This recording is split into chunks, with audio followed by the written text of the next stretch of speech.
17 പ്രായം നേരാണ് നമ്മടെ കൊച്ചി, ഇവ നമ്മടെ മുട്ടാതെ പറയാറുണ്ട് നമ്മടെ കൊച്ചി, കഥ കൊല്ലാൻ പലതാണ്.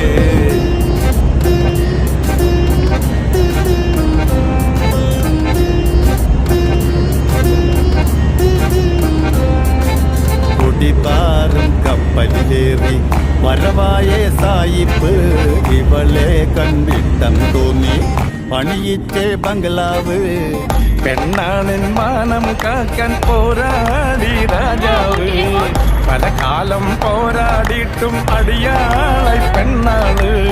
പഴയോര കാലം പോയേ അവളേറെ ചന്തോം വെച്ച് നമ്മടെ കൊച്ചി, ഇവനും മടമുത്താണേ പറയാനുണ്ട് നമ്മടെ കൊച്ചി, കഥ ചൊല്ലാൻ പലതാണേ.